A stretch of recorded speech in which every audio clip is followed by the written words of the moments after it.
Hi అండి. మా ఊపిరి నీవే సఖియా పార్ట్ 27. ఆమె మెదడు ఒక్కసారిగా మొద్దుబారిపోయింది. ఈ మనిషి అసలు వదలడేంటి అని మనసులోనే తిట్టుకుంటుంది అంజలి. కానీ అతని ముద్దులో ఏదో చెప్పలేని శక్తి ఉంది. షాక్ తగిలినట్టు ఆమె శరీరం మొత్తం మొద్దుబారిపోయింది. అతని ముద్దులో పూర్తిగా తన సొంతం చేసుకోవాలని తపన నిండి ఉంది. అది ఎంత దర్భంగా ఉంది అంటే ఆమెకు భరించక సఖ్యం కాలేదు. దానికి తోడు ఇది రెస్టారెంట్ లోని స్మోకింగ్ ఏరియా. ఎవరైనా ఎప్పుడైనా రావచ్చు. అందువల్ల అంజలిలో కలిగిన కంగారు ఆమెను మరింత గందరగోళానికి గురి చేసింది. ఈ మనిషి నిజంగా ఒక భయంకరమైన మనిషి. ఆమె తన చేతులతో అతన్ని గట్టిగా తోసింది. కానీ ఆమె బలాన్నంతా అతనే లాగేసుకున్నాడు. ఆమె ఎంత గట్టిగా తోస్తే అతను అంత గట్టిగా ముద్దు పెడుతూ తన నాలుకతో పెనవేశాడు. ముద్దు పెట్టుకుంటున్నప్పుడు అతని పెద్ద చెయ్యి అశాంతంగా ఆమె నడుము చుట్టూ బిగుసుకుంది. ఆ ముద్దు ఏ మగాడిలోనైనా ఉండే నార్మల్ ఫీలింగ్స్ ను మేల్కొల్పినట్టు అనిపించింది. ఆ క్షణంలో అంజలి ఒక్కసారిగా స్పృహలోకి వచ్చింది. మళ్ళీ భయంతో ఆమె అతన్ని గట్టిగా కొరకడానికి ప్రయత్నించింది. కోపంతో ఆ మనిషి నొప్పితో ఆమెను వదిలేశాడు. అతనికి మసకబారిన కళ్ళు కోపంగా ఆమెను చూశాయి. వెంటనే ఆమె అతని నుండి దూరంగా పారిపోయి అక్కడి నుండి బయటికి వచ్చింది కంగారుగా. ఆమె మెయిన్ డైనింగ్ హాల్కి తిరిగి వచ్చేసరికి ఆమె నోటిలో ఇంకా అతని రక్తం యొక్క తీయని వాసన మిగిలే ఉంది. ఒక లోతైన శ్వాస తీసుకుని ఏమీ చెరగనట్టుగా నిఖిల్ కూర్చున్న టేబుల్ వద్దకు తిరిగి వచ్చింది. తర్వాత గ్లాస్ అందుకుని అందులోని నీళ్ళన్నీ ఒక్కలో తాగేసింది. అతను మరీ ఎక్కువ చేస్తున్నాడు. మరీ ఎక్కువ. ఆర్య, ఛే, ఒక భయంకరమైన మనిషి. అంజలి, నీ ముఖం ఎందుకంత ఎర్రగా ఉంది? నీకు ఫీవర్గా ఉందా ఏంటి అని నిఖిల్ భయంగా అడిగాడు. లేదు, నేను బాగానే ఉన్నాను. నిఖిల్, నాకు మధ్యాహ్నం పని ఉంది. నేను ముందుగా ఆఫీస్కి వెళ్తాను. అంజలికి అసలు ఆకలి లేదు. అప్పుడేనా? అయితే నిన్ను డ్రాప్ చేస్తాను. నిఖిల్ వెంటనే లేచి కౌంటర్ వద్దకు వెళ్ళి బిల్లును రాజేశ్వరి గ్రూప్కి పంపండి అని పిలిచాడు. సరే నిఖిల్ సార్ అని మేనేజర్ వెంటనే సమాధానం ఇచ్చాడు. కొంతసేపటి కార్య తన సీట్ కి తిరిగి వచ్చాడు. అవతలి టేబుల్లోని సీట్లు చాలా ఖాళీగా ఉన్నాయి. అతని చూపులు అర్థం కాని విధంగా ఉన్నాయి. ఆర్య గారు, నిఖిల్, మిస్ అంజలి బిల్లు చెల్లించి వెళ్ళిపోయారు. సరే అని ఆర్య బదులిచ్చాడు. కంపెనీకి చేరుకున్నాక తనను పైకి పంపడానికి నిఖిల్ వస్తూ ఉంటే అంజలి వద్దంది. దాంతో అతను ఆమెను గుమ్మం వరకు మాత్రమే సాగనంపాడు. ఆమె ఎలా కంగారుగా లోపలికి వెళ్ళిపోవడాన్ని చూసి అతనికి కొంచెం అయోమయంగా అనిపించింది. అలా ఉన్నట్టుండి భోజనం మధ్యలోనే ఎలా ముగిసిపోయింది? ఆమెతో ఇంకా ఎన్నో విషయాలు మాట్లాడాలి అనుకున్నాను. ఆఫీస్కి తిరిగి వచ్చాక అంజలి తన ముఖాన్ని చేతులతో కప్పుకుంది. ఆమె మనసంతా కొద్దిసేపటి క్రితం హోటల్లో జరిగిన సంగతులతో నిండిపోయింది. ఒకే రోజులో ఆ మనిషి తనతో 2 సార్లు హద్దు దాటి మాట్లాడటం ఆమెకు చాలా ఎక్కువగా అనిపించింది. ఇదే టైంలో ఒక లగ్జరీ విల్లాలో కావేరీకు ఈ మధ్య సరిగ్గా తిండి గాని నిద్ర గాని పట్టడం లేదు. దానికి కారణం అంజలి. ఆమె బాధ తినని వెంటాడడం. ఆర్యకు కోపం వచ్చి తనను బయటికి పొమ్మని అరుస్తున్నట్లు ఆమెకు చాలాసార్లు కలలు వచ్చాయి. తను ఎంత బతిమాలినా ఆర్య తనను ఎంతగానో అసహించుకుని ఏమాత్రం ఆలోచించకుండా వదిలేసి వెళ్ళిపోతున్నాడు. ప్రతిసారి ఈ కలలతో ఆమెకు మెలుగు వచ్చేది. ఒళ్ళంతా చెమటలతో తడిచి ముద్దయ్యేది. అంజలి ఉనికి ఆమె గుండెల మీద ఒక బండలా అనిపించింది. ఆమెను వదిలించుకోకపోతే జీవితాంతం ఈ బాధల్లోనే బతకాల్సి వస్తుందని కావేరికి అనిపించింది. అంజలి, నా ప్లాన్లను నాశనం చేయనివ్వను నిన్ను. కావేరి పళ్ళు బిగించి బెదవి కొరుకుతూ పిడిగులు బిగించింది కోపంగా. అలా ఆలోచిస్తూ ఉండగానే ఆమె కళ్ళల్లో ఒక క్రూరమైన మెరుపు మెరిసింది. అంజలిను దెబ్బతీయాలంటే సుధాకర్ గారి కుటుంబంలోని ఆ తల్లి కూతుళ్లను వాడుకోవటమే బెస్ట్ ఆప్షన్ అని ఆమెకు తెలుసు. కుటుంబం ఆస్తుల విషయంలో అనూషకు అంజలి అంటే విపరీతమైన ద్వేషం ఉందని, దీన్ని తను వాడుకోవచ్చని కావేరికి అనిపించింది. అంజలికు తన బిడ్డ అంటే ప్రాణం కదా. అలాంటప్పుడు ఆ పిల్లాన్ని కొంచెం ఇబ్బంది పెడితే చాలు. ఆ అబ్బాయిలో ఉన్నది ఆర్య రక్తమే అనే ఆలోచన ఆమెను అసూయతో పిచ్చెక్కిపోయేలా చేసింది.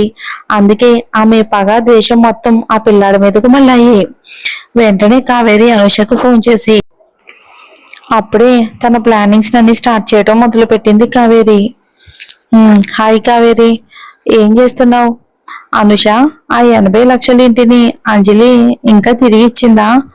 ఇప్పుడే మన దగ్గర నుండి అన్ని లాక్కోవడానికి తొందరపడుతుంది, అలాంటిది తిరిగి ఇస్తుందా ఏంటి? అనుష పళ్ళు కొరిగింది. అలా వదిలేయకూడదు అనుష, దానికి బుద్ధి చెప్పాలి. లేకపోతే నిన్ను మీ అమ్మని కాళ్ళు తుడుచుకునే బట్టలా చూస్తుంది. తప్పకుండా దానికి బుద్ధి చెప్పాలి అవకాశం దొరికినప్పుడు. అనుష, ఇంకెలాంటి ఛాన్స్ కోసం చూస్తున్నావే? అంజలిను దెబ్బతీయటం అంత ఈజీ కాదు అని నాకు తెలుసు, కానీ దానికి 3 ఏళ్ల కొడుకున్నాడు కదా. ఆ పిల్లాడిని కొంచెం ఇబ్బంది పెడితే నువ్వు నేరుగా ఆమె నేను బాధ పెట్టిన దానికంటే 100 రెట్లు ఎక్కువ బాధ నరకం అనుభవిస్తుంది. అనుష వెంటనే, అసలు నువ్వేం చెప్పాలనుకుంటున్నావు కావేరి అని అడిగింది. ఆ పిల్లాడిని మీ ఇంటికి తీసుకురావడానికి ఏదైనా ప్లాన్ ఆలోచించు. సరదాగా బయటికి తీసుకెళ్తున్నట్టు నటించు.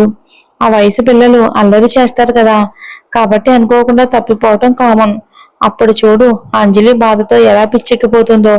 ఆ క్షణంలో కోపంతో రగిలిపోతున్న అనుష కావేరి సలహా ఇవ్వగానే ఆమె కళ్ళు మెరిశాయి. అవును, నాకెందుకని ఈ ఆలోచన రాలేదు? అంజలి పిచ్చెక్కి కోపంతో చచ్చిపోతే నేను ఇంకా సంతోషిస్తాను. కావేరికి అనుష గురించి బాగా తెలుసు. ఆమె బుర్ర ఎప్పుడు సూటిగా ఆలోచిస్తుంది, ఇతరుల మాటలకు ఈజీగా ప్రభావితం అవుతుందని. అనుష ఎట్టి పరిస్థితుల్లోనూ మీ నాన్న ఆస్తిని ఆమె లాక్కోవడానికి వీల్లేదు. ఇప్పుడు 80 లక్షలు విలువైన ఇల్లు అడుగుతుంది. వచ్చే ఏడాది 10 లక్షలు విలువైన కారు కూడా అడుగుతుంది. లేదా ఆ అవకాశాన్ని వాడుకుని మీ నాన్న కంపెనీని అడుగుతుంది. అప్పటికే చాలా లేట్ అయిపోతుంది. మరి ముందు నువ్వెంత స్ట్రాంగో దానికి తెలియాలి. కావేరి పుండు మీద కారం చెల్లినట్టు ఆ విషయాలను మరింత సీరియస్ గా చేసి చెప్పింది. ఇక అనుకున్నట్టే అనుషకు కుటుంబం ఆస్తులంటేనే ఎక్కువ ప్రాణం. అందువల్ల కావేరి మాటలు వింటున్న కొద్దీ ఆమెలో టెన్షన్ పెరిగిపోయింది. అవును, ముందు దాన్ని భయపెట్టాలి, లేకపోతే మమ్మల్ని చేతగాని వాళ్ళం అనుకుని అలసిగా తీసుకుంటుంది. అనుష తన ఎరలో సక్సెస్ అయిందని గ్రహించి కావేరి ఊపిరి పీల్చుకుని ఇక అనుష తన పని పూర్తి చేయడం కోసం వెయిట్ చేసింది. అంతేకాదు ఆ రోజు అనుష ఎలాగైనా అంజలి ఫోన్ ని తీసుకోవాలి. ఒకసారి పిల్లాడు తప్పిపోతే అతను ఆమెను సంప్రదించలేడు. ఒకవేళ పిల్లల్ని ఎత్తుకుపోయే గ్యాంగ్ అంట పిల్లాడ మీద పడి వాళ్ళు వాడిని ఎత్తుకుపోతే అంజలి జీవితాంతం దుఃఖంలో బతకడం ఖాయం. అన్నిటికన్నా ముఖ్యంగా ఆర్యకు చెందిన ఆ బిడ్డ కూడా పర్మనెంట్ గా మాయమైపోతాడు. కావేరి మనసులో ప్లాన్ వేసుకుంటుంది.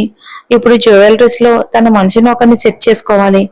ఏదోలా ఛాన్స్ చూసి అంజలి ఫోన్ ను దొంగలించాలి. ఇంకొక వైపు అంజలి తన పనిలో పూర్తిగా మునిగిపోయింది. తను పాల్గొంటున్న ఇంటర్నేషనల్ ఆభరణాల డిజైన్ కాంపిటీషన్ రిజల్ట్ ప్రకటించే రోజు దగ్గర పడడంతో చాలా ఎక్సైట్మెంట్ తో వెయిట్ చేస్తుంది అంజలి. ఆ కాంపిటీషన్ లో గెలిస్తే తన ఖాతాలో 10 లక్షల రూపాయలు బోనస్ పడుతుంది. తన కొడుకు ఫ్యూచర్ కోసం ఆమె ఒక్క పైసా కూడా వదలకుండా సంపాదించాలనే పట్టుదలతో ప్రతిదీ లెక్కేసుకునేంత కేర్ఫుల్ గా తయారయ్యింది. తన కొడుకు స్కూల్ ఫీజులు, పెళ్లి ఖర్చుల గురించి ఎలాంటి టెన్షన్ లేకుండా ఉండడానికి ఎంత ఎక్కువ డబ్బు అయితే అంత దాచిపెట్టాలి అనుకుంది. వాడు ఇంకా చిన్నవాడే అయినా వాడి ఫ్యూచర్ కోసం ఆమె అప్పుడే చాలా లాంగ్ టర్మ్ ప్లాన్లు అయితే వేసుకుంది. ఇక అంజలి ఈ శుక్రవారం రాత్రి ఒక షాప్ టూర్ ఉంది, నువ్వు తప్పకుండా టైం కేటాయించాలి అని చెప్పడానికి రాజ్యలక్ష్మి ఆమె దగ్గరికి వచ్చింది. శుక్రవారం రాత్ర? అది ఎన్ని గంటలకు స్టార్ట్ అవుతుంది? ఈవినింగ్ 6 గంటలకు స్టార్ట్ అవుతుంది. నువ్వు ఒక రిపోర్ట్ రాయాలి. అది సంవత్సరం 2 అర్ధ భాగపు అవార్డు ఇవాల్యుయేషన్ కోసం పరిగణంలోకి తీసుకుంటారు అని రాజ్యలక్ష్మి గుర్తు చేసింది. హాఫ్ ఇయర్లీ అవార్డు అంటే చాలా పెద్ద మొత్తంలో డబ్బు వస్తుంది కాబట్టి అది కూడా తనే గెలుచుకోవాలి అని అంజలి మనసులో అనుకుంది. ఓకే, నేను టైంకి వచ్చేస్తాను అని అంజలి తలూపింది. ఇక last time attendance award miss అవ్వటం ఆమెకి ఇంకా గుర్తుంది. ఎల్లుండి శుక్రవారం కావటంతో తన కొడుకును చూసుకోవడానికి నాన్నని ఇబ్బంది పెట్టక తప్పదని ఆయన రమ్మని అడగాలని అంజలి అనుకుంది. మరి తను అనుకున్న ప్లాన్ సక్సెస్ అవుతుందా లేదా అనేది వచ్చే ఎపిసోడ్లో చూద్దాం. బాగా నిద్ర వస్తుందండి, కళ్ళు మూతలు పడిపోతున్నాయి. అసలు స్టోరీ ఎలా ఇచ్చానో కూడా ఏం తెలియడం లేదు. తప్పగా ఇచ్చానండి. ఇంకో చుట్టాలు అది వచ్చారు, పిల్లలు కదా, అసలు టైం సరిపోవట్లేదు. పని వర్క్. ఇప్పుడు 1 గంట అవుతుంది స్టోరీని రికార్డ్ చేసేటప్పటికి. థ్యాంక్స్ ఫర్ వాచింగ్ అండి.